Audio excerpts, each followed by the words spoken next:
Okay. So today, oh, that's not what I wanted to do. I nearly closed the Zoom down. That wouldn't have been a good idea. So today's debate is the UK being fair to immigrants? Are immigrants getting a fair chance to start a new life in our country? We've got four excellent speakers today. We've got Councillor Aisha Azad, who's the Deputy Leader of Woking Borough Council and a Surrey County Councillor. I'm going to Sorry, say that again. Is that just some background chat going on? Shall I just mute those? Let me mute all. There you go.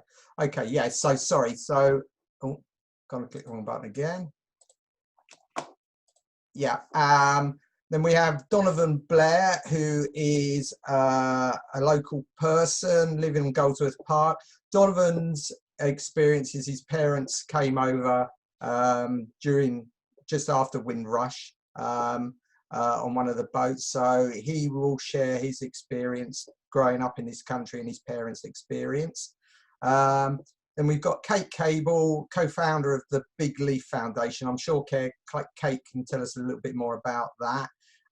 And then Waleed Hassan, and Waleed is a specialist immigration solicitor. He'll talk about his experiences dealing with the type of problems that I guess have been highlighted with the Windrush, whatever you want to call it, debacle, fiasco, tragedy. But yeah, so four great speakers today. We'll start in order. So Aisha Hazad will go first. So what I'll do is I'll just unmute you and then away you go. Just one other thing I think I just mentioned, but if you do have any questions to ask, if you can put them in the chat. If you're unaware of where that is, it's down the bottom of the screen. You'll see chat and it'll just bring it up to the right hand side. Okay, right, over to you, Aisha. There you go. Good morning. Thank you very much. It's good to see you all virtually, if not in person. I'm a Deputy Leader of the Council. I'm a Councillor for the Heathlands Ward, and I'm also a Surrey County Councillor for South West Woking. So let's start off with the question, is the UK being fair to immigrants? So the tapestry of our nation is interwoven with people coming from all over the world to seek a better life and a safe harbour. At its core, we need to ensure immigration is about ensuring all those that come are dealt a fair hand to make a contribution as per their hard work and talents. As a child immigrant, I feel I have a lived experience that perhaps allows me some latitude to question the fairness of our immigration system. My parents were an immigrant family. The freedoms and opportunity offered in this country were so vast that my father often cited that despite the coldness of British winters, he was always amazed by the generosity of the British people. Britain is an overwhelmingly tolerant and welcoming country, one that people risk their lives attempting to reach, even from the safe shores of Europe. UK society remains open, tolerant, and dynamic. Our success depends on this. The vast majority of people in the country recognise that our future depends on being competitive in the world, being open to talent, no matter where it comes from. To have a truly open immigration system, we need to have no predeterminants to who can come here. It needs to be based upon talent and skill only.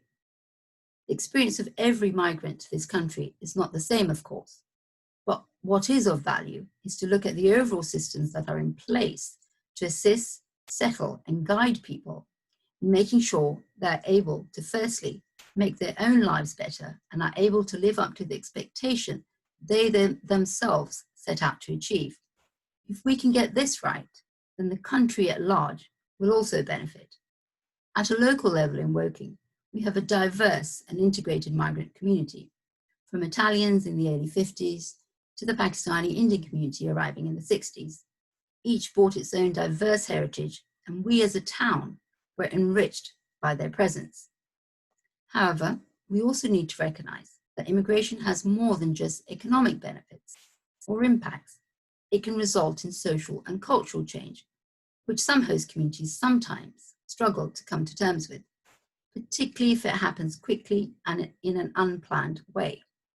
Whilst making sure we have a fair system in place for immigration, we also need to make sure we have enough resources in place so host communities do not feel challenged by the net increase in migration year upon year.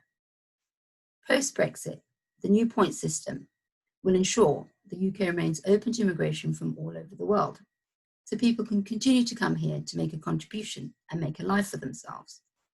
Our net migration figure has increased year upon year, indicating the ease of immigration into the country and the country's ability to absorb that figure without major ramifications. At the heart of this lies our collective will to ensure that people are treated equally and with fairness, no matter where they come from. Britain has led the world in being seen to have in place fair systems to ensure people coming into the country can make a life and contribute, are not disadvantaged. The government's stance after Brexit to give all EU citizens automatic settled status was an important step in being fair to people who had made their lives here and contributed to the country. The government's stance in 1972 to allow 30,000 Ugandan Indians to come here due to their expulsion from Uganda. One such family, I believe, was the current Home Secretary's parents. Or after the recent events in Hong Kong, our offer of citizenship to Hong Kong residents are past and present examples of the UK stepping up to the mark. On a local level, Working Borough Council has been, over the last 6 years, working with 49 Syrian families to help them navigate their way through the difficulties they've faced in their journey to get here, and has been instrumental in ensuring their welfare while settling in Woking. Also, the work that Surrey County Council has done to ensure unaccompanied minors have all the support that they need to settle in their new country. I believe, as a former empire, Britain has an extra burden of responsibility to be a fair and tolerant place to all those who seek to make this country their home. And in my view and experience, it overwhelmingly lives up to that responsibility. Thank you.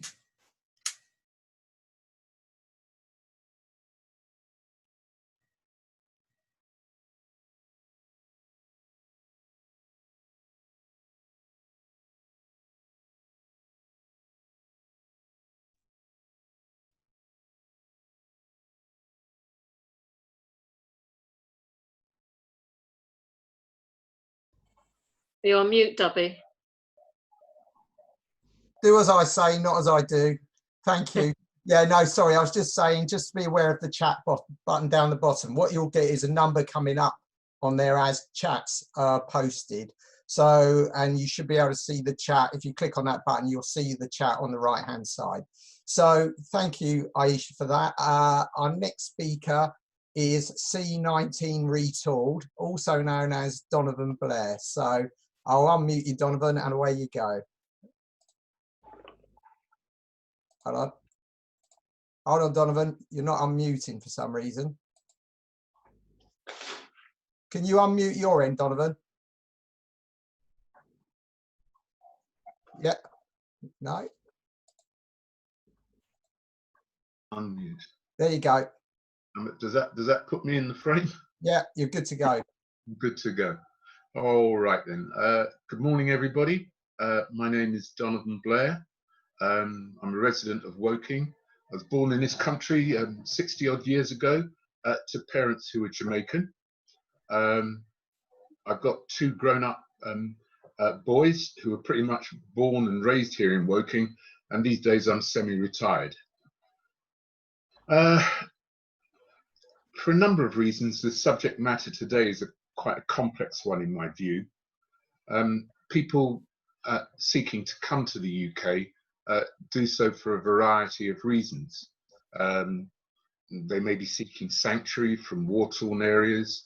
They may be escaping famine or fleeing political oppression. They may just be coming to the UK as economic migrants. And they may be people coming from former British colonies. So I thought what I'd do today is to try and give you a perspective of immigration from a viewpoint that I'm qualified to give, and that is of the Windrush generation and their descendants.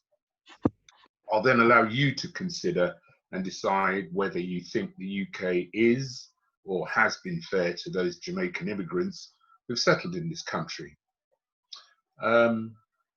As I guess nearly all of this particular group of immigrants are going to be black people, my talk will inevitably address race issues from time to time. A little background to my parents, both of whom have sadly passed now. My dad was a carpenter in Jamaica, and my mum was a school teacher. Both grew up in Jamaica and received a proper British colonial education. By that, I mean that they knew chapter and verse all about the kings and queens of England, the works of Shakespeare, Dickens, and Wordsworth, the nature of exports from other British colonies, as well as the annual output of stainless steel from Sheffield. Amazingly, though, they didn't know very much about the politics, history, or economic facts about their own island of Jamaica. Those subjects just didn't form any part of the Jamaican school curriculum in their day. So it's against that kind of a background that in 1948, the first 500 or so immigrants from Jamaica arrived at Tilbury Docks in East London on a misty June morning aboard the Empire Windrush. My parents weren't on board that ship. They came about a year or so later on another boat. However, what brought them, or should I say, what brought these proud sons and daughters of British Empire to Britain was the clarion call that they'd received from the British government. Clement Attlee, the Prime Minister of the day, had made an emotional appeal to those in the Caribbean, including my parents, that it was their duty to come to Britain and to help rebuild it after the devastation wrought by the Second World War. And so it was with a heady mix of pride, enthusiasm, excitedness, and apprehension that so many able-bodied young men and women left the islands to travel to the UK in order to answer that call from what they considered to be the mother country. What was ironic when they arrived in Britain was they found that they knew more about Britain and its history than many British people. Their reception on arriving here was not quite what they expected. And I don't think the government of the day had thought to prepare native English people for the arrival of large numbers of brown-skinned people. Work wasn't the issue. There were plenty of vacancies in transport, construction, NHS, etc., etc. No, the biggest issue was housing and homelessness. It was nigh on impossible to rent property. Some of you will have seen those signs back in the day that said no blacks, no Irish, and no dogs. And a lot of these immigrants didn't really have the capital to buy property.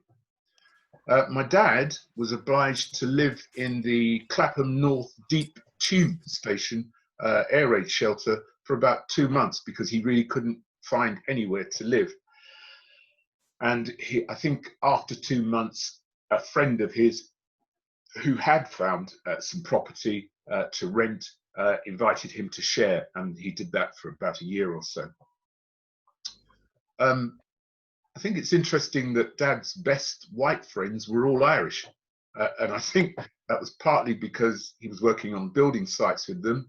And I think there is something between the Irish and the Caribbean. They've got similar sort of characteristics to a large extent.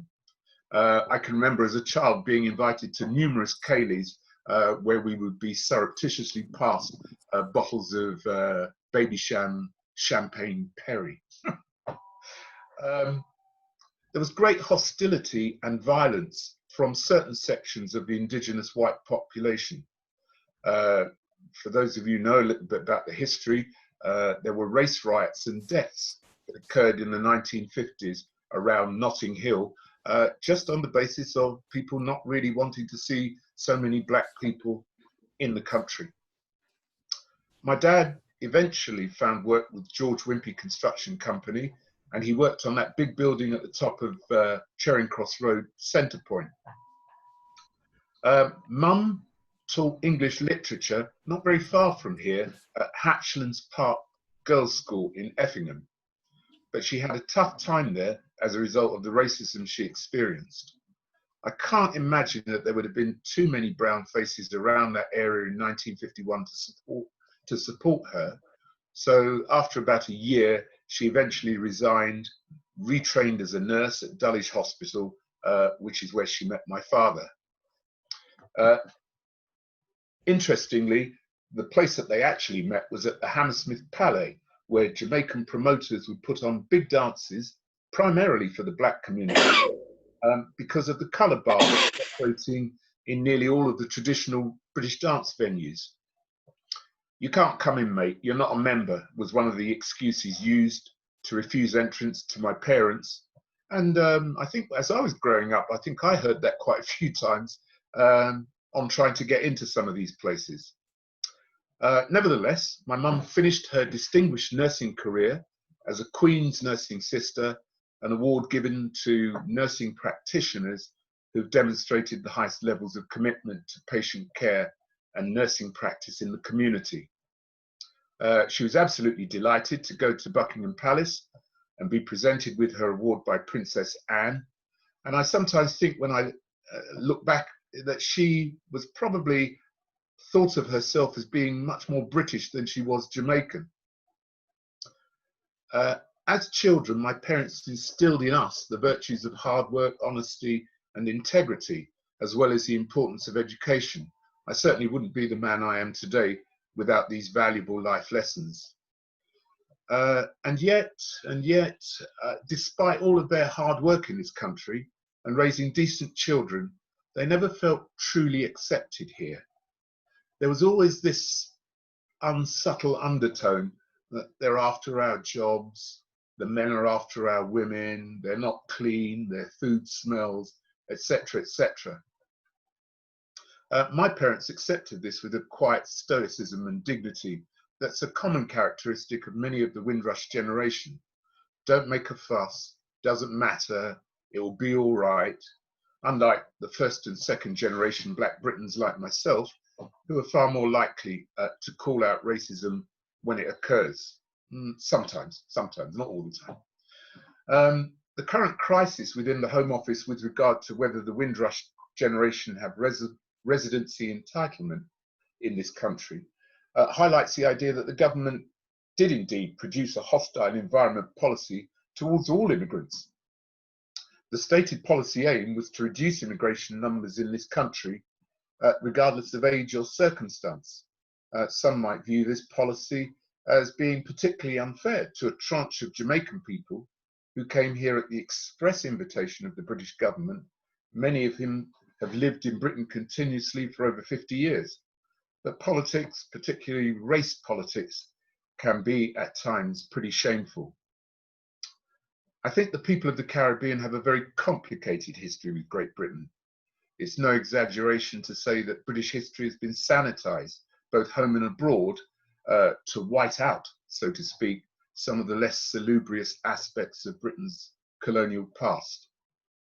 I myself am that old that Black history as a curriculum topic wasn't even mentioned at my school. So I knew nothing of the Black struggles against colonial oppression or the freedom fighters of Haiti, Jamaica, and Africa until I was in my 20s. I therefore take the view that education from the earliest age is key to removing unfair attitudes towards immigrants, as there's never been a child that was ever born a racist. Until all of Britain's colonial history, both the good bits and the bad bits, can be uncovered, taught about in schools at home and abroad to both Black and white students, I think there will always be a sense of unconscious white supremacy by Britain in its dealings with Black immigrants. Some years ago, I read a piece that said you have to walk in another man's shoes to understand his journey. The author went on to say that white people could never really understand or appreciate the devastating effects, the negativity, nor the general unfairness of racism until they experienced it being practiced upon themselves. He went on to ask his white readers to imagine that they were living in a West African city, walking down the road where something abusive was said or done to them based entirely on their white skin colour by a black person and in the earshot of other black people, and that nobody intervened to stop or prevent that abuse. How did they think that would make them feel? And how would they feel if it wasn't just a one-off experience, but something that happened many times? I don't want to finish on a negative note, as I'm normally and naturally an optimistic type. And I can see that attitudes are certainly improving, as evidenced by the many white people joining with black people and lending their voices to the BLM protest movement. I also think it's vitally important to distinguish between those people who are genuinely uninformed about matters of race and those who hold abhorrent racist views. One group can be educated about race, the other not. But I would say this from a Caribbean perspective and as son of the Jamaican immigrants, we won't really be able to move forward until we can face the past honestly, warts and all. It's not about any kind of blame game or pointing fingers at one group or another. It's more to do with obtaining a genuine understanding and perspective of the past, rather than continuing to stick with the current Hollywood version of history, which tells us empire was the greatest thing in the world. For those of you who appreciate cricket, the celebrated West Indian fast bowler Michael Holding was on Sky Sports TV the other day during a rain interval, and he was asked about immigration and race. He addressed the matter and question with great passion and dignity, giving numerous examples of how racism works and feels. I think it's still available on YouTube if you're interested. He also said that history is written by the conqueror, not by those who are conquered, and that history is also written by the people who do the harm, not by the people who get harmed. I thought that was very thought-provoking. If you're interested in gaining a deeper understanding of this subject, I'd recommend 3 books to you. One is called Natives, Race and Class in the Ruins of Empire by a guy called Akala. The second is Black and British, A Forgotten History by David Olusoga. And the third is Windrush by Mike and Trevor Phillips. Thank you for your time this morning. I'm happy to take questions in the prescribed manner that Dubby's talked about. Right. Thank you, Donovan. As usual with you, you always go on a bit longer, but I couldn't cut you off. So excellent. Well done. Enjoyable. Enjoyed your view. Yeah, just to remind everyone, any questions, there's the chat button down the bottom, and we'll be doing, what I'll do is I'll open the mics at the end, just so that you can answer your question directly to the panel. Also, just to remind anybody who might have joined us late, we are videoing today's session. So if you don't want to be seen, it may well be that we put it on a YouTube channel. If you can turn off your screens and your mics if you don't want to be seen. Okay. If anybody has joined late and they don't wish this to be broadcast, if you can let me know within the chat section, and we can then just then we won't publish it if there's people who are objected. Okay, so moving on then. So our next speaker is Kate Cable.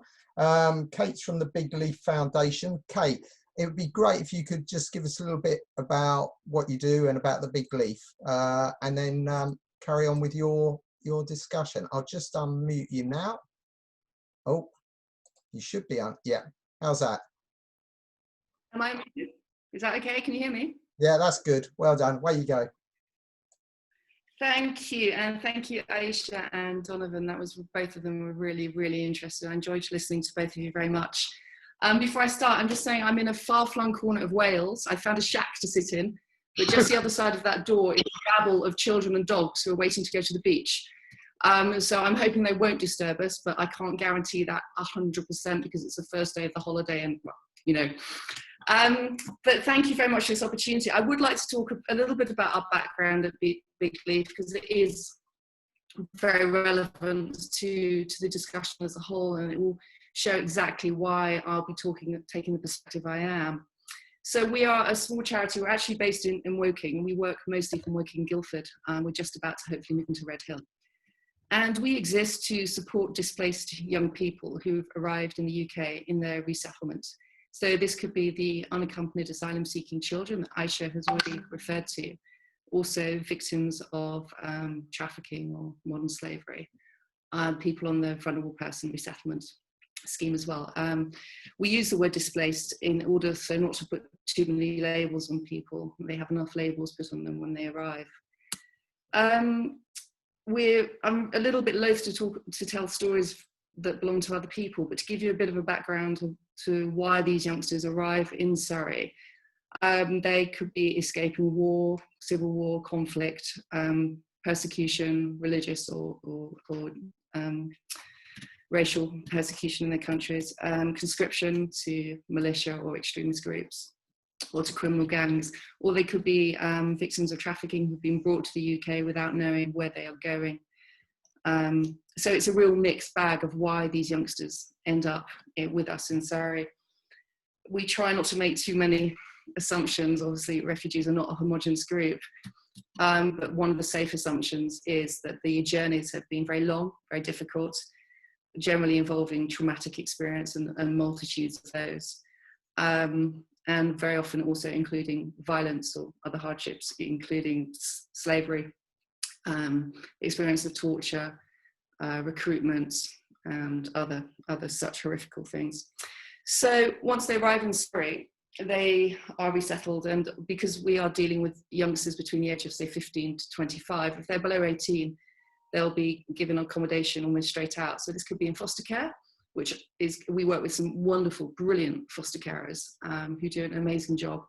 It could be in supported lodgings where they're a little bit more independent, or it could be in hostels. They're obviously given a certain amount of substance to keep through the week, and they will be they're meant to be, those under 18 are given education as soon as possible.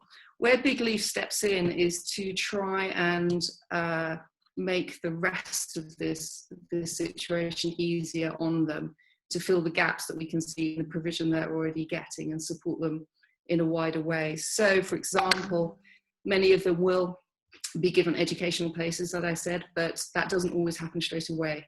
So a young person perhaps who arrives in October could find it very difficult to access a college place because college have done their enrolment in September, and not all colleges are keen to accept people later on. So this could mean that they're spending a long time without any kind of education at all, maybe a couple of hours that's offered online. The other problem that we have within education is that some places do not accept people who can't read and write, and we cannot make the assumption that everyone arrives with us has literacy in their first language. And whereas in the UK, this tends to reflect some kind of problem or issue or lack of education, it's not really the case. It reflects a lack of formal education, but many of these young people have been managing brilliantly in their home countries, running businesses and doing all sorts of things, but without the need to be literate. So that presents a really big challenge when they're actually coming to our education system. One of the biggest problems we have, and annoys us very much, is that in order to progress into further education, they are forced to take GCSE English and GCSE Maths. And this is a real barrier to progression, because as a non-native English speaker, GCSE English is a huge hurdle. And it's a huge hurdle for many native speakers as well. But if it's not your first language, the type of exam that is the GCSE English is almost setting these youngsters up for failure and making it impossible for them to access the sort of jobs they would like to do. So that's one of the areas we are looking at.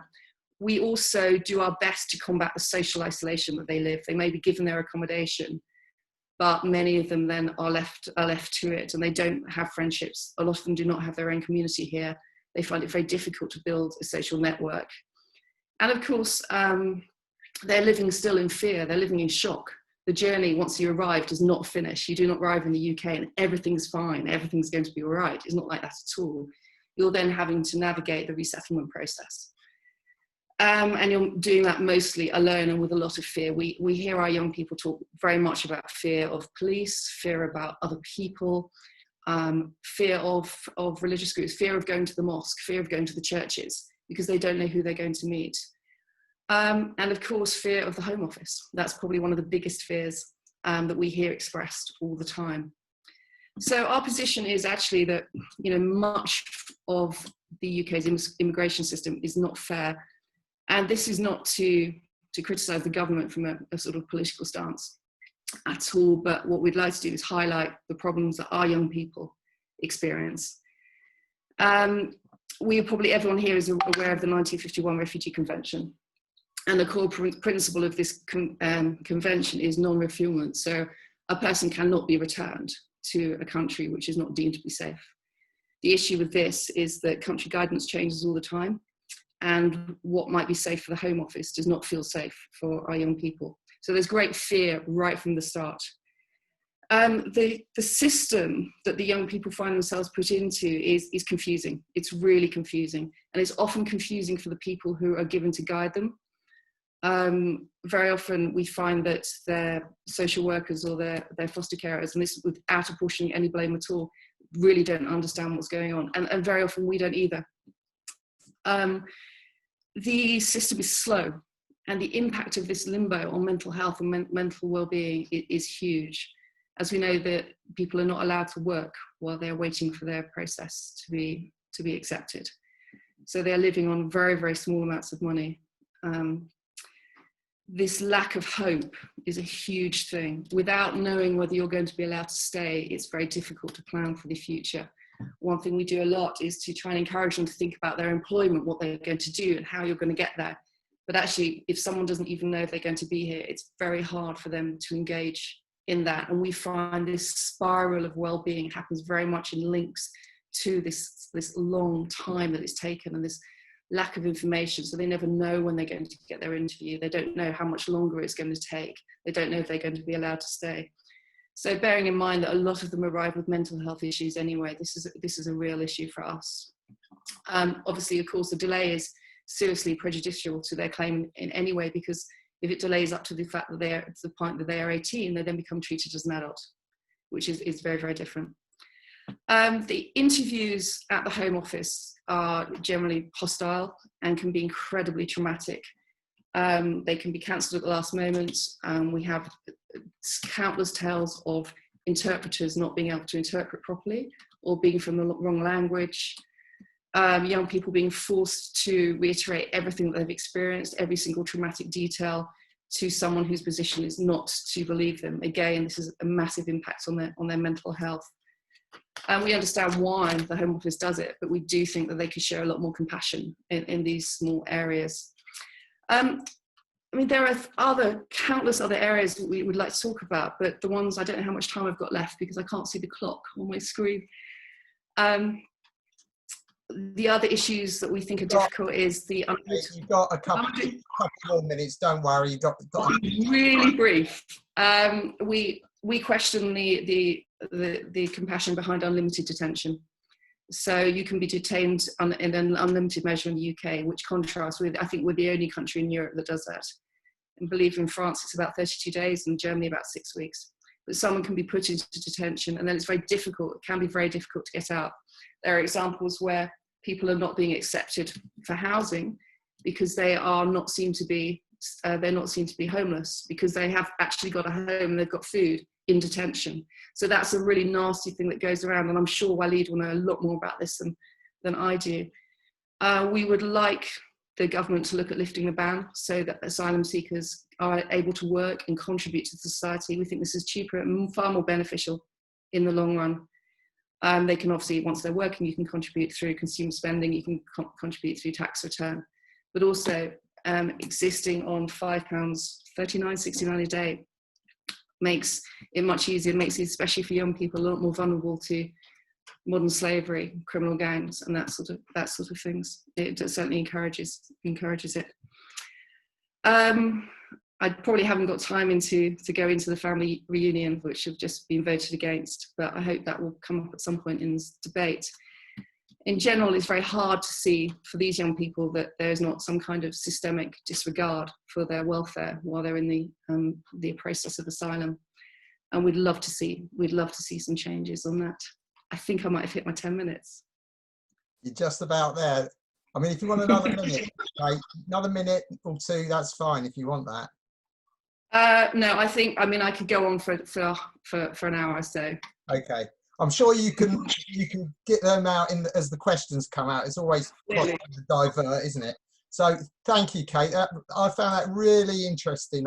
I'm shocking as well, but yeah, thank you for sharing your experiences with us. So we're on to our final speaker. So Waleed Hassan. I seem to be having trouble with it. Right. Is that? There Hello. you go. Good. Thank you, Waleed. So welcome to Woking Debates, and you've got roughly 10 minutes. So away you go. Thank you. Thank you for all the speakers for their valuable input they put so far.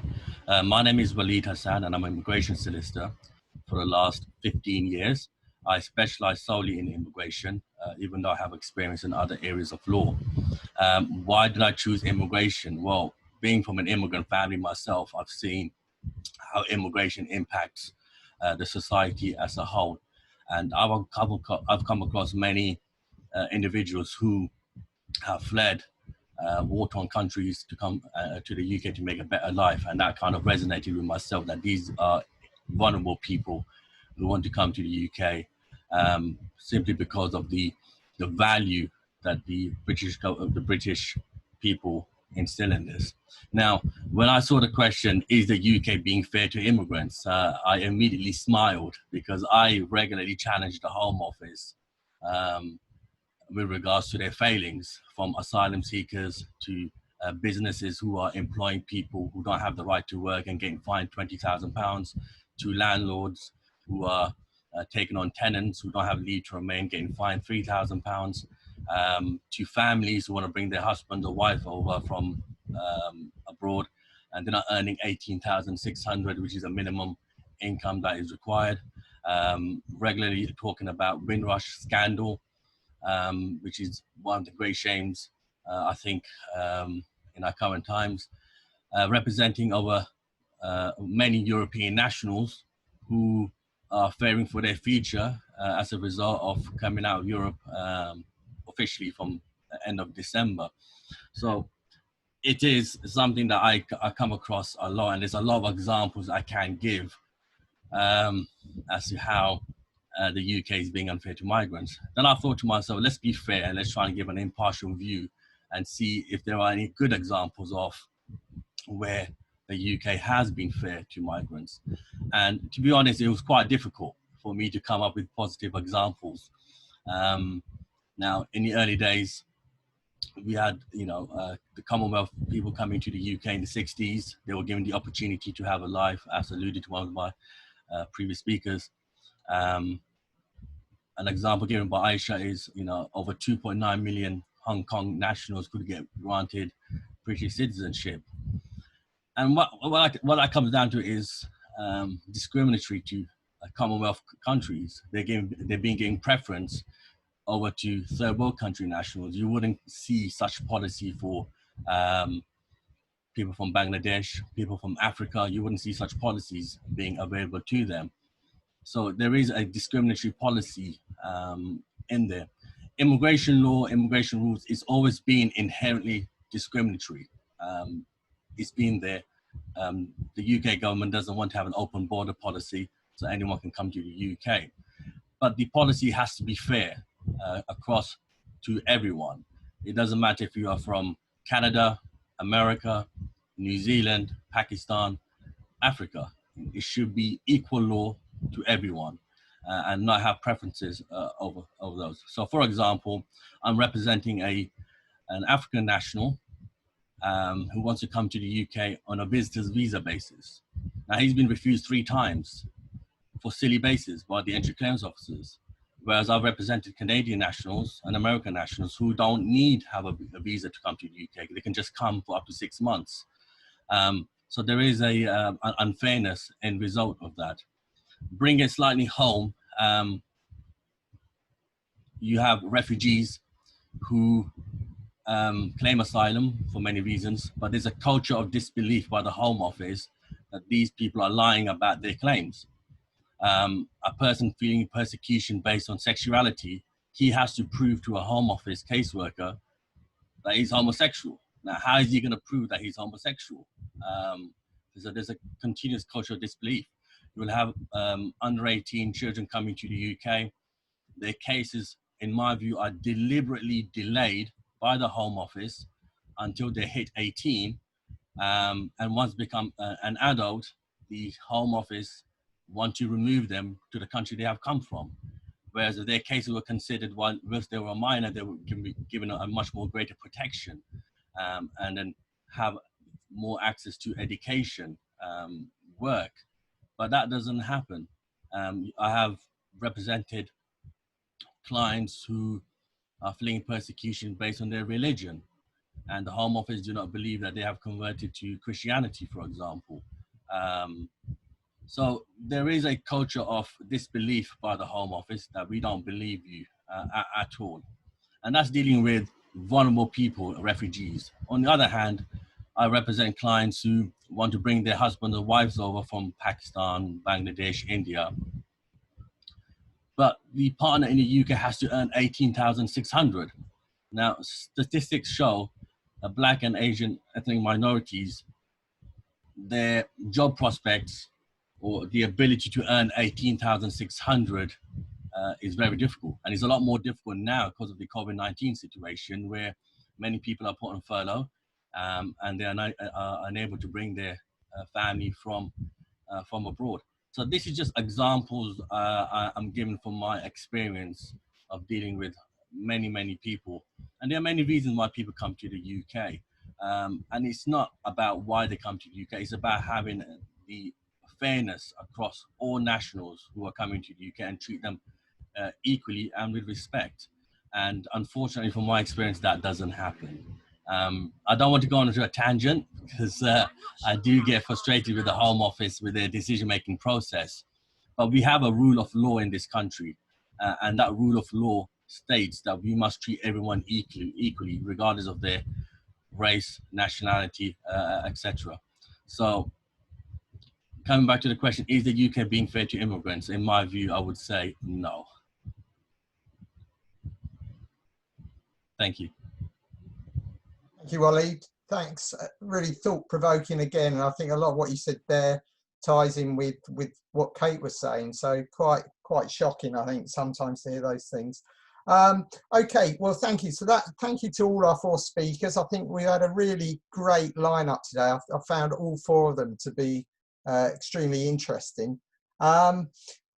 If we can have a look at the questions, I'm not sure. We've got a couple to start off with.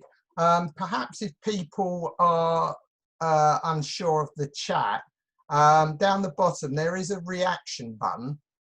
If you click on that, you can put a thumb up. Maybe we can take the thumb up as being somebody wanting to ask a question.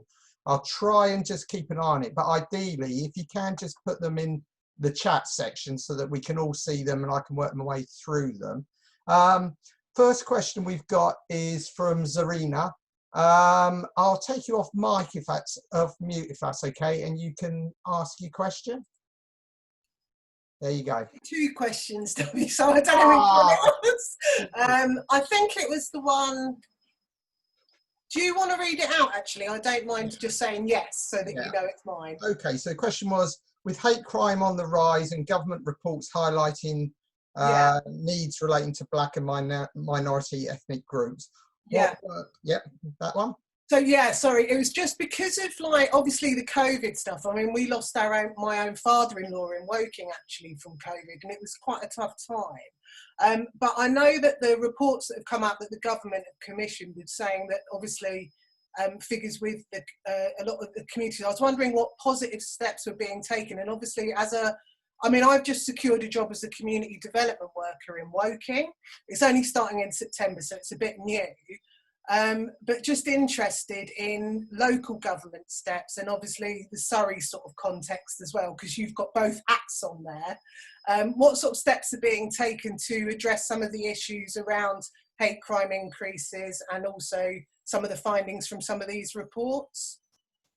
Okay, if it's all right with you, Aisha, that sounds like it falls firmly in your lap. So I've unmuted. Well, maybe Jonathan Lord, because I think I saw him on here. I'm just trying to think who else could help with that. But Okay, no, yeah, I can pick that up, Serena. Well, firstly, you know, congratulations on securing your job. I think that's thank you. I look forward to it. I think I've got quite a lot of work ahead of me. It's a 3-year Yeah. course, so. Yeah, and I think it's a role that illustrates that, you know, it's very much needed, and you're going to make a big difference in terms of what we can do on a local level, for whether that's at county or at borough level. I mean, we have a community partnership board at Woking Borough Council that works with a number of charities and as well as organisations at county level, to just look at grassroots actions that it can take to try and work out what policies it can place to mitigate, you know, some of the issues that might be arising at a national level. So that's a really important board, I think, and I'm sure you'll hear of it once you start your role in September. So it really, I think if you try and almost look at the problems at a micro level, and make small impacts to try and put in place some resources to try and mitigate those, that can make a whole amount of difference in things becoming more complicated, or letting things lie that can perhaps further down the line exacerbate tensions that might be happening in communities. I think we're quite lucky at Surrey and at Woking that we have a really good community spirit and really positive working with lots of different organisations, including, I think, Kate's organisation in terms of Big Leaf, who absolutely do an invaluable work.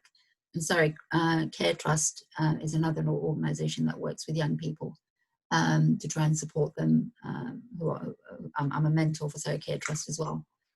So I would say from a local level, we are putting in resources to try and address some of the concerns that you've cited. Thank you, Aisha. Donovan, have you got? Oh, try the mute. I keep clicking on it. Hold on.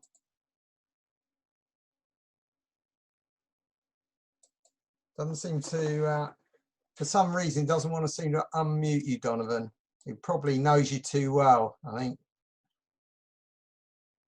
I tell you, let me just so we're not wasting time. Kate, would you like to, if I can get that to unmute? Unmute, come on. For some reason, the unmute doesn't. Ah, there you go, Kate.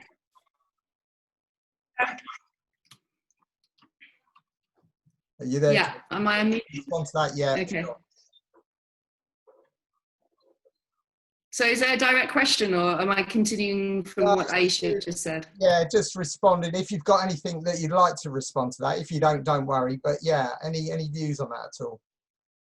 I think what Aisha makes a really good point about looking right down to the grassroots to see where the issues are, because sometimes, you know, from a higher level, it's very difficult to see.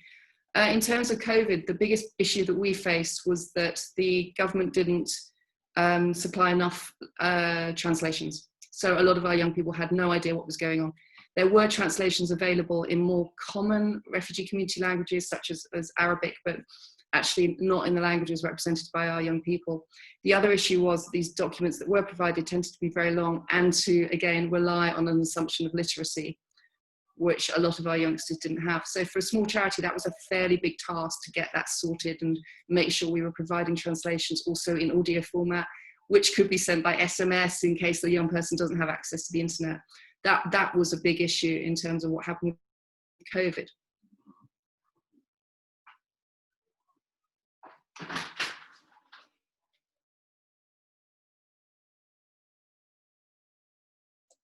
Yeah, sorry, I'm struggling with, for some reason, the mute button doesn't seem to be wanting to unmute.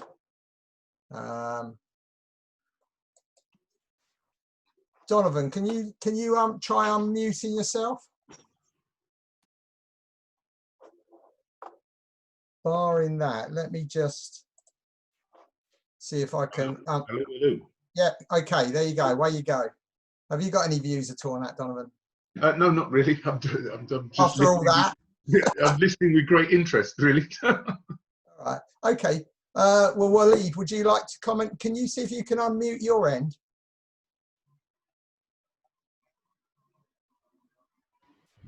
Hi, sorry, Yeah. yeah, I don't know what's going on. No, I have no further views on that. Oh. I think that question wasn't really applicable to me. Sorry. Yeah, that's okay. Just I think a point going forward here, if you're a speaker, if you just leave yourselves on unmute, if we get a lot of background noise, we can change it then, but I think it's probably easier than me trying to get this thing to work properly. Okay, thank you for that.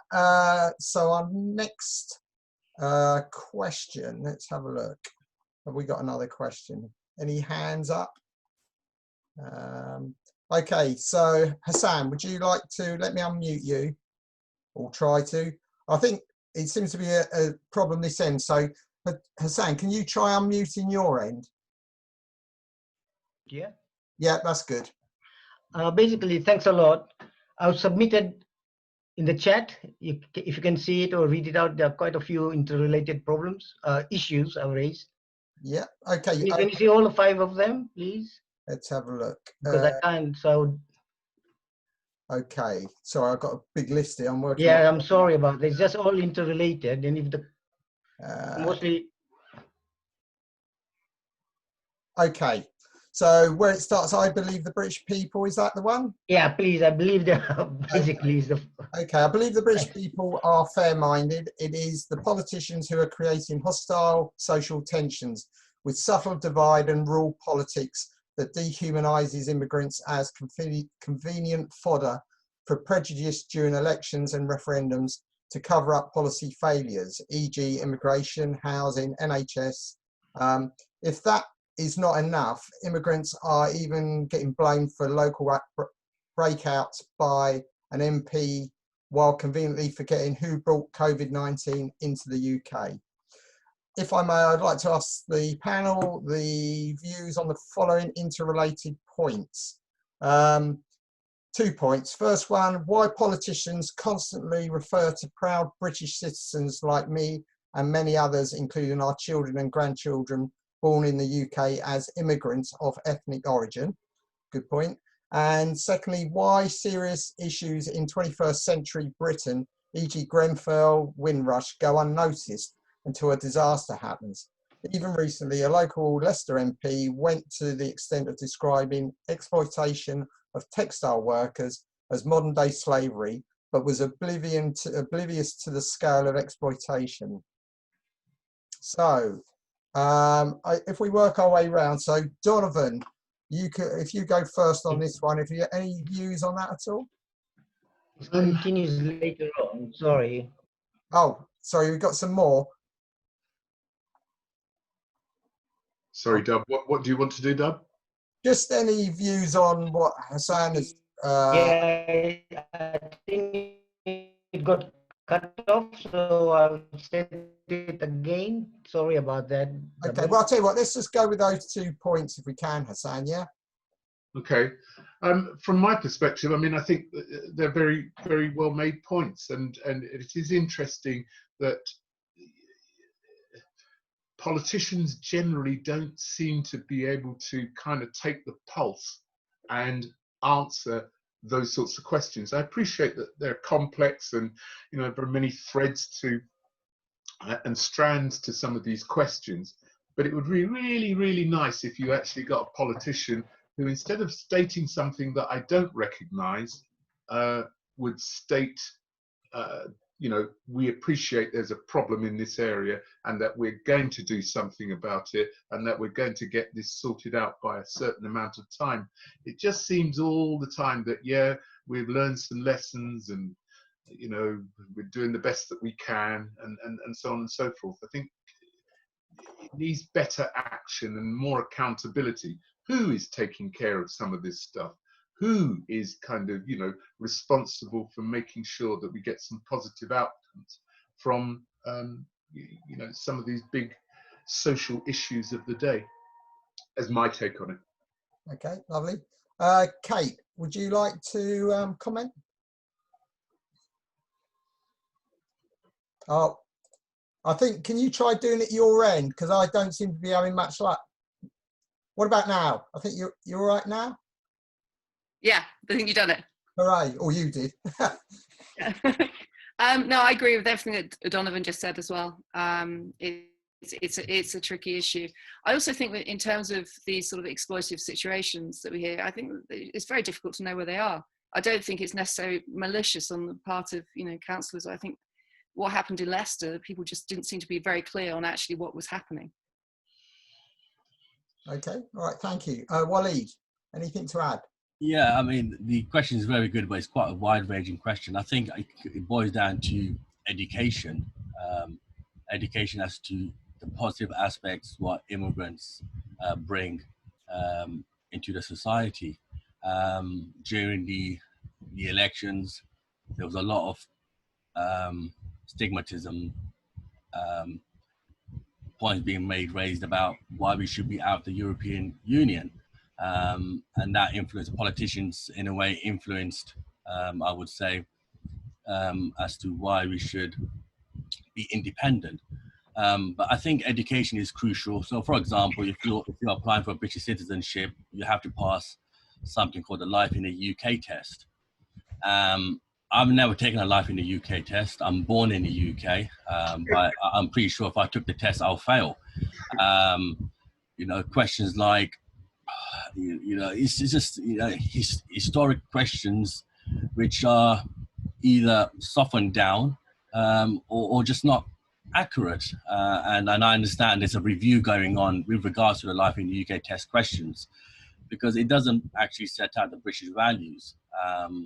It gives a warped view about the history of the British Empire and colonialism. So I think education is crucial here. And if we don't have the accurate picture about the positivity about immigration, etc., then sadly we're going to be in a position that we are right now, as Dr. Hassan has elaborated in his questions. Okay, thank you, Waleed. Aisha, I've hopefully managed to unmute you. Yes, you have.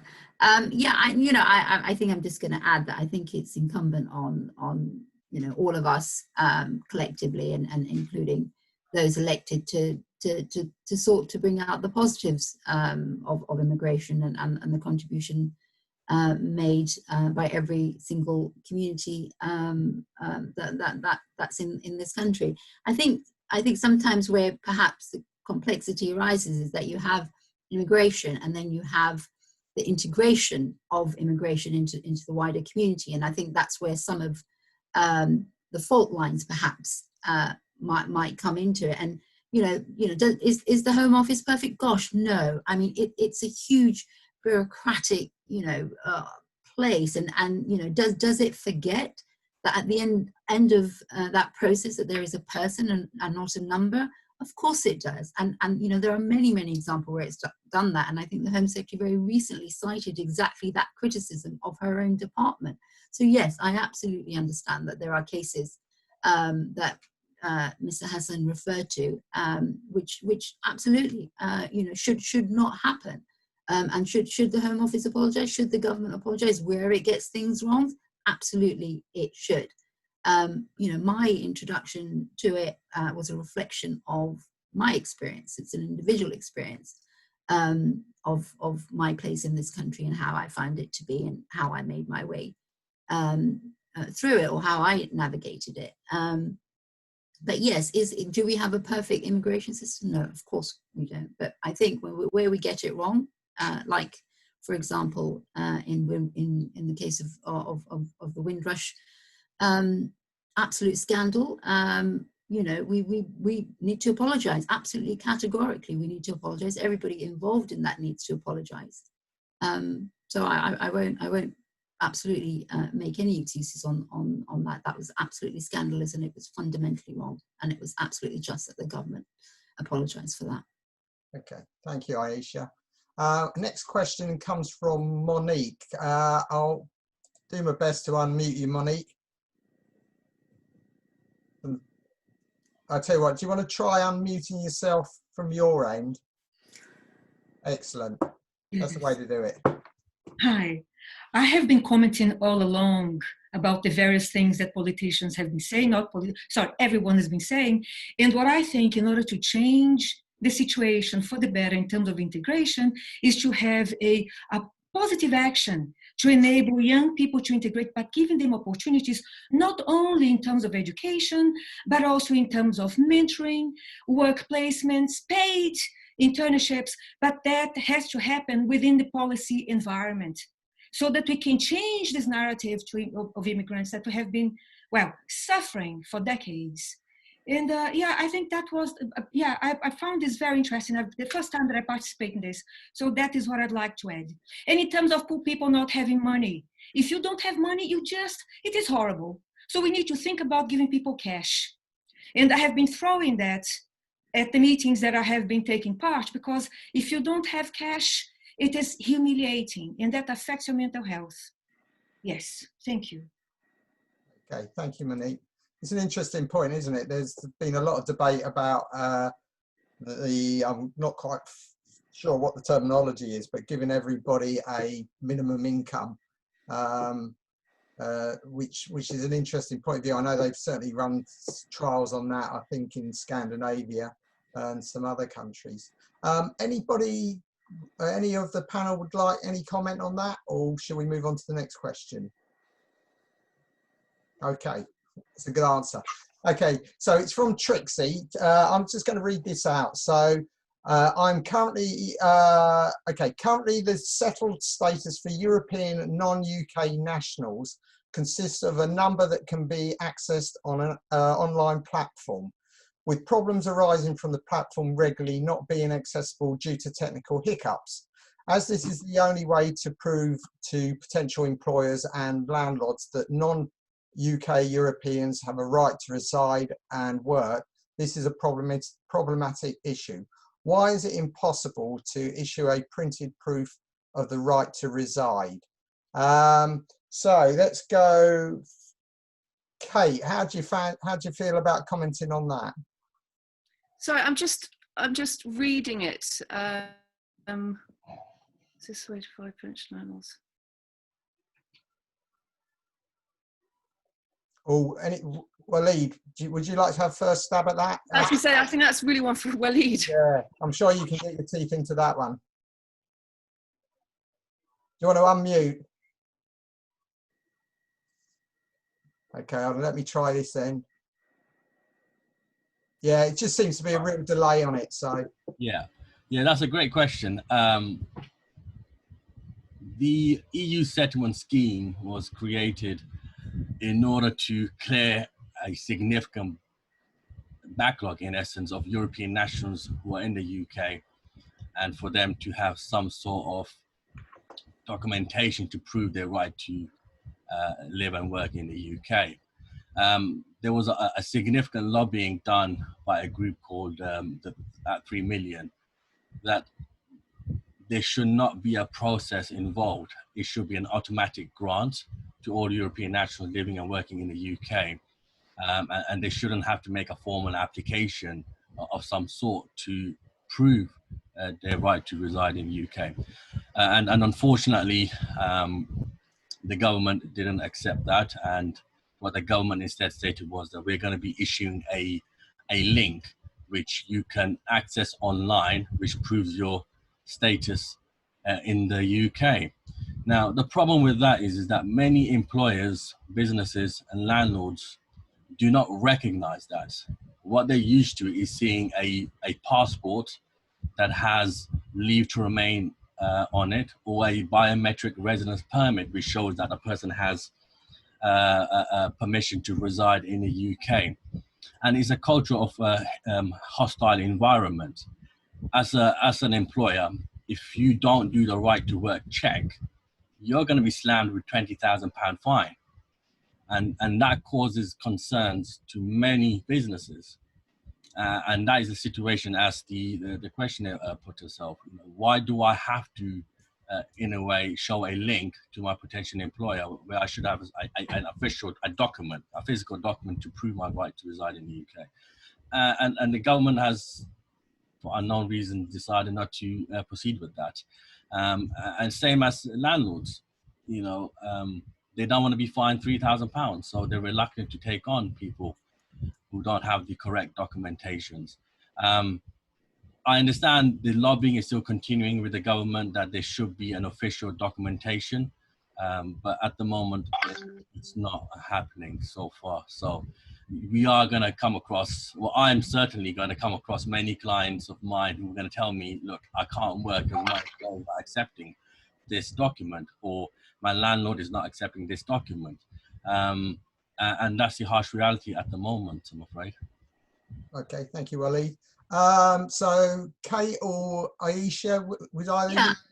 Yeah, no, I was just gonna. I think from sorry, I don't have too much knowledge on it, but from my understanding in terms of the European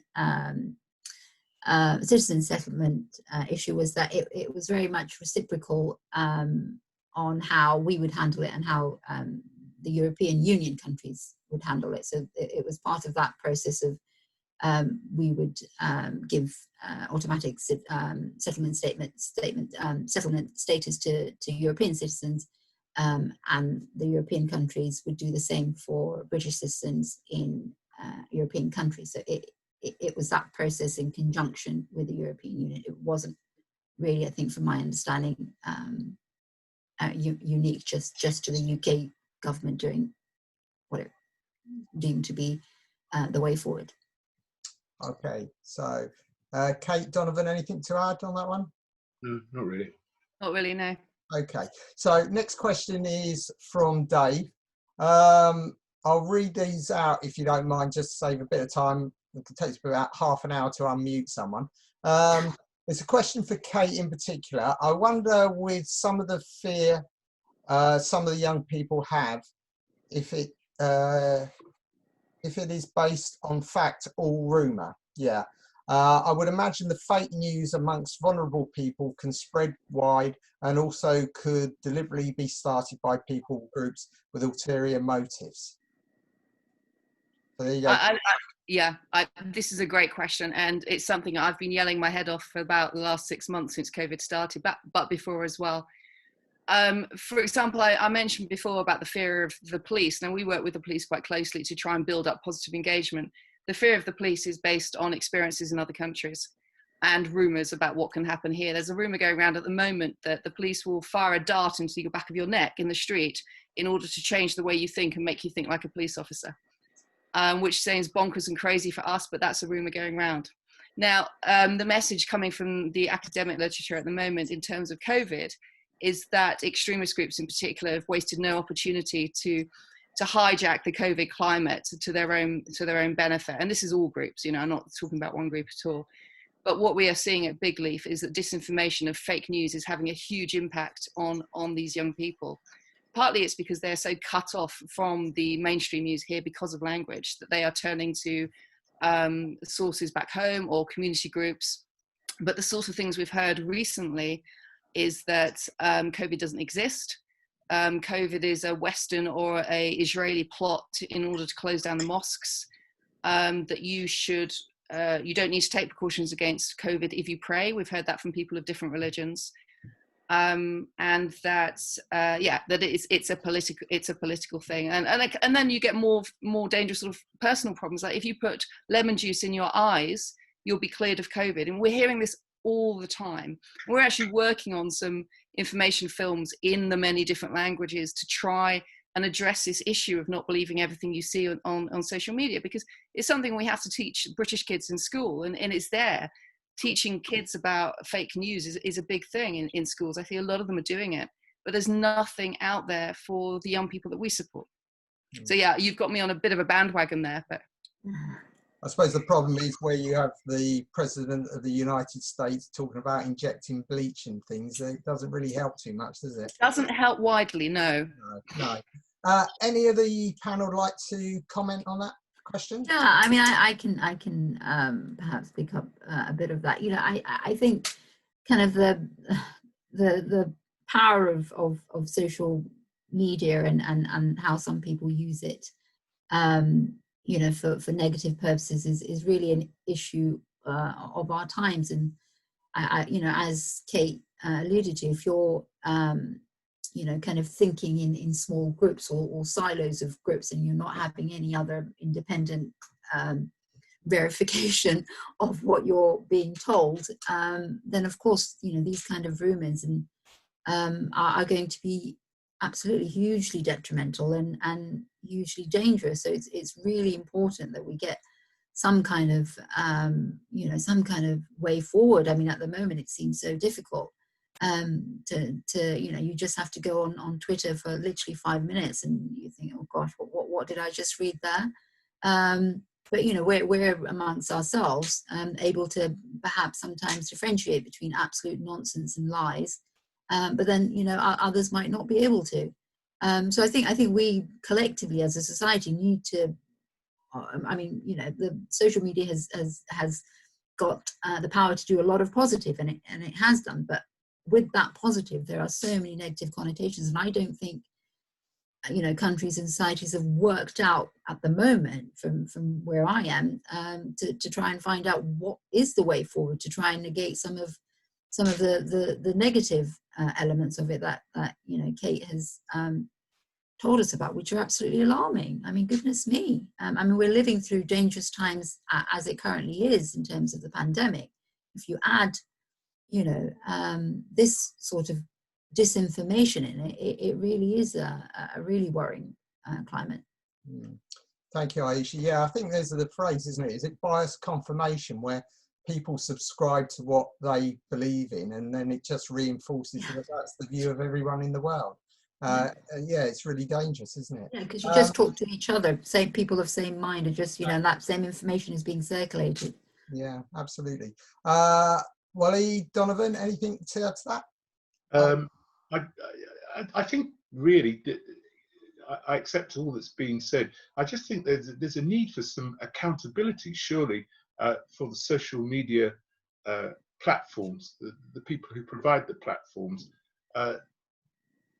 They need to kind of make their users accountable for what they say. So as a minimum, you know, you need some sort of verification that you are who you say you are, so that if you put any of this sort of hateful stuff on there or disinformation on there, that, you know, you can be called on it. Yeah, that's it's just my simple take on it. But between government and, you know, the big social media organizations, there doesn't seem to be the willingness to kind of address that real solution, I think, is my take on it. Okay, all right, thank you. Okay, next question, Anne-Marie, is what is the most significant policy change government could make to improve the immigration system? Aisha, would you like a go at that one? Thank you very much. You know, no, I think from my perspective, and something that I've been campaigning for is for government to change the policy in allowing asylum seekers to be able to seek work and make a contribution. I think that makes sense for them, for their own well-being and their own dignity, and it makes sense for the wider community and the taxpayer, for you know, them being able to pay their way during the time that they're here until their status is settled. So that's something I think that the government should look at, and you know, something that I certainly campaign for. Okay, I think that's something Keith raised on the chat as well. So yeah, good point. Waleed, anything to add on that one? Where do I start? Well, there is a new system coming into force in January 2021, and it's called the viewpoint-based system, which bizarrely, it's not a new point-based system because we have this existing system already in place since 2008. And whenever I hear politicians say that we're going to introduce a new point-based system, I just scream at the TV that, look, we have a point-based system. You know, you're just repeating everything. There's nothing new in the new system that's coming into force in January 2021. That's not in existence right now. So there is always a, I think that the politicians just want to bring out some news saying that they are creating some sort of system that's going to be fair and balanced. But the reality is it's not, and it's never going to be fair and balanced, because it's always going to be difficult to do that. But it has to be, as much as possible, fair to everyone, regardless of their nationality. Right now, you have European nationals who have contributed for many years in the UK, but they are asked to apply for a settlement scheme. And there is no further policy or rules coming into force with regards to that. And what I fear is that in maybe another 5 to 10 years' time, we're going to have another Windrush scandal for European nationals, because there are many people who are in the care homes, elderly European nationals in care homes, where they don't have the access or the facility to apply for a settlement scheme. You've got many children in the in local authorities who haven't had their status regularized. So in order to have a fair policy for European nationals in particular, the starting point should be is if you have worked and lived in the UK, you have that status. It's not something that has to be conferred upon. So for example, the Windrush scandal, they were told they were allowed to live and work here. Now we're seeing horror stories that people have lost their jobs. They can't get NHS treatment, even though they have worked in the past for many, many years, but because they don't have the correct documentation, they can't access the NHS. So they're getting hit bills with over 10 to 15,000 pounds. They can't work. They're being let go by their employers. So I think for European nationals, there is a future scandal that's going to happen. The other policy that needs to be resolved is the financial requirements of 18,600. Thousands of family members are separated from their loved ones because they can't earn 18,600. So there's many improvements required, and I can just keep going on. I don't want to come across that I'm bashing the Home Office as a result. But yeah, I think if collectively all the politicians sat down and said, look, let's make a fair system for everyone, then I think that'll probably be the best place to start. Okay, that's great. Thank you, Walid. Kate seems to have disappeared. Are you there, Kate? I think her battery, she put in chat that her battery's quite low. Okay. Donovan, anything to add for that one? No, I think Walid has kind of got it. You know, you got to get a lot of people to sit down and thrash out some kind of coherent policy that is defendable. You know, sometimes I look at this stuff and it's just not defendable. You know, you talk to any right-minded person, they go, no, well, that's not fair. That can't work. So there's something about coherency and, you know, perhaps putting party politics to one side as well. I think we now live in an age where it's better to get everybody around the table and seek their contributions, and hopefully you'll come up with something that's really good and that doesn't have, you know, sort of party inclinations as part of its DNA, so to speak. It's an interesting point, isn't it? I know there's these, again, I forgot what the term is, but they're almost like a people's group in Ireland. Yes. When the talk of the abortion law was a bit of a hot potato for politicians, they basically passed it over to the people, and the solution was acceptable to the vast majority. Whether that would have happened if it had stayed within the political realms, probably not, I guess. But can I just, so that's really, sorry, can I just slightly butt in there? No, I think that's a really useful point, Debbie, and I think, you know, Broken Borough Council is at the moment, well, previous to COVID, but even continually post-COVID, going to set up a citizens panel for the citizens of working and put forward ideas and debates like this, and so residents can come forward and discuss and influence policy, you know, for certainly at a local level. And I think if we can be an example at a local level, perhaps, you know, we can put some influence on central government. So that's something that Woking Borough Council is seeking to do in the autumn. Give it a plug here. Okay, so H. Trevor Jones has made a comment. I'll skip the comment. But his point is, should we provide better facilities to help with people coming to this country who don't speak English to learn the language? and generally wish to become British. Should the immigrant be prepared to contribute to the cost? Any one of the panel like to have a answer to that? Yeah, I can answer that. I mean, it depends on which immigrant we're referring to. Are we referring to refugees, or are we referring to economic migrants? Now, refugees, they've left their country for a specific reason, and they've come here for safety reasons. And to expect that they must learn English straight away, in all honesty, these people are mentally scarred, and that is the last thing that we should be expecting them to do. It's all about easing their suffering, help them, guide them to the right path. If you're talking about economic migrants, well, the current rules clearly state that in order for you to come to the UK, you must pass the relevant English language tests. And if you don't get entry to the UK. So it is already a starting point for economic migrants that they must learn English to come to the UK. And clearly, yes, it's important to learn English so you can integrate, you can work, communicate, with people. In terms of costs, that's a very interesting question. Refugees, asylum seekers, there's no cost associated to them.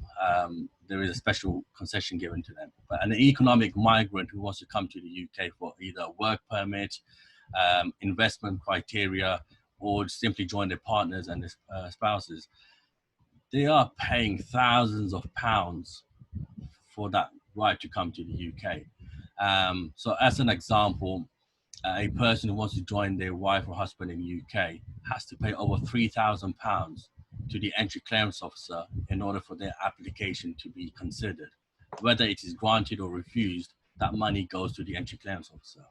The true cost of the entry clearance officer considering that application will probably be only about 30%. But the amount of money that's collected by the entry clearance officer is significant.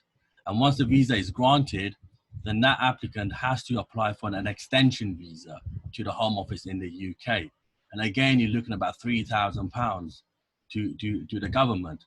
And they also have to contribute to the NHS. As part of the application, they contribute to the NHS by paying over £1,000. So they're not getting the NHS for free, contrary to a lot of popular belief that migrants are using the NHS free. They're not. They've contributed to that, and significant amount they have contributed. And I'm just talking about an applicant who's single, an applicant who's got 3-4 children. You're looking at about £10,000 to £15,000 for them to come to the UK and or apply for an extension visa and then apply for a settlement. One of my clients actually sent me an email 2 weeks ago and saying, look, I want to come to the UK, but is it true that I'm going to be spending over £30,000 over the course of 5 years to regularize my status? And I had to say, yes, that's how much you're going to be looking at. So are they contributing in terms of cost? They are. Is the Home Office profiting from it? I would say yes, because the significant, the amount of work is actually required to consider these applications, I would say is about 30%. So yes, learning English is important. It's about integration. But I think that's relevant to economic migrants who must learn English before they come to the UK anyway. Okay, thanks, Waleed. Aisha. Thank you. So should migrants be contributing to the cost of learning English? I say no, fundamentally no. Doesn't matter what the nature of the migrant status is, whether it's asylum or economic migrants. No, because I think they make a contribution through the taxes that they give to the government, to the exchequer, and to the work they do. So no, I would not be in support of a specific cost to them. In terms of them learning English, I think the importance of learning English for anyone coming to the country, or for any of us, wanting to go live in France or anywhere else, it would be of huge value to us, if you're going to another country, to be able to communicate and learn the local language, because it will just enrich your experience and your life. So I think the prerequisite of learning English, it's the thought behind it is that it by its nature would aid integration, but also it would just make the life of whoever's coming to the country to be able to contribute, to take up the opportunities that are available to them, which is the reason that they are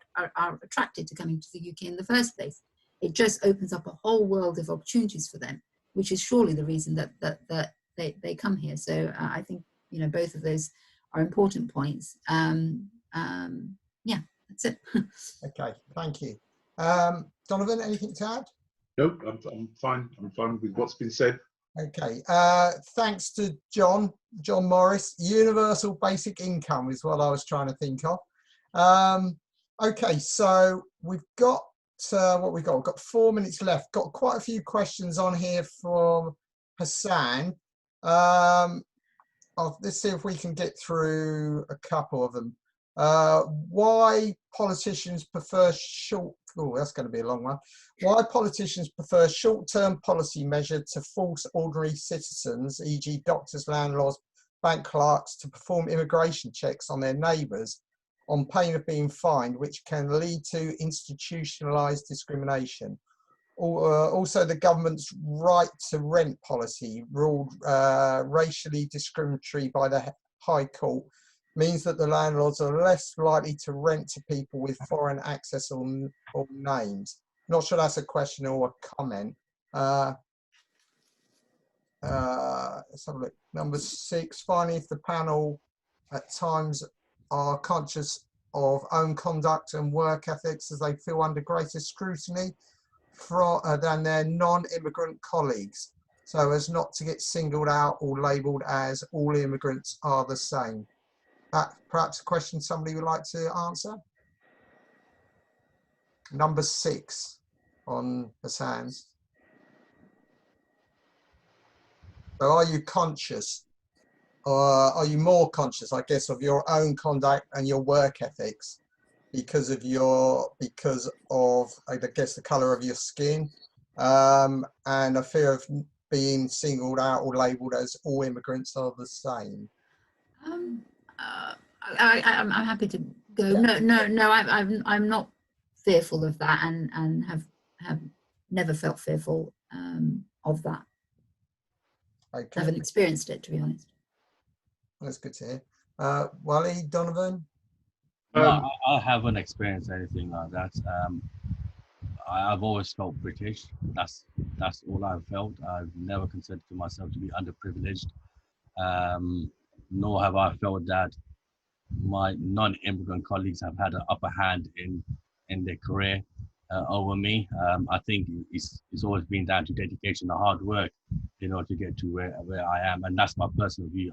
I'm not sure about how others feel, and I'm pretty sure others probably feel that they have faced some sort of discrimination based on their heritage, etc. But on a personal level, I have. Okay. Donovan, what do you think? It's a really, really interesting question. I think because education was so highly treasured in my household growing up, in our family household growing up, it was really, really important to both my parents that we received and got a proper education as being the only route to doing well in life. And so even when you face prejudice in the workplace, I felt I always had the skills to be able to deal with it. Okay. I think that's my take on it, because undoubtedly I've worked in the oil industry, I've worked in the services, business services, property services, and yes, I mean, in all of these places, not everybody, but you will come across people who have some, for want of a better word, dodgy views about people who are of a different colour or of a different ethnic background. But having an education, having the right words to be able to tackle some of that has definitely been very helpful to me. Yeah, I think that's a good point, isn't it? Education can give you confidence, can't it? And I think that's key, yeah. Okay, well, it's 12:30, everyone. So that brings us to the end of this debate. I'm sorry if I've missed out any questions. I've tried to get through them all. Hopefully most people's have been answered. Thank you to our panel. I think they've been excellent. It's a shame Kate's battery died towards the end, but that's technology for you, isn't it? So thank you very much and have a good rest of the weekend. Thank Great. you. Thank you, Lovey. Bye. Thanks. Bye. Thank you.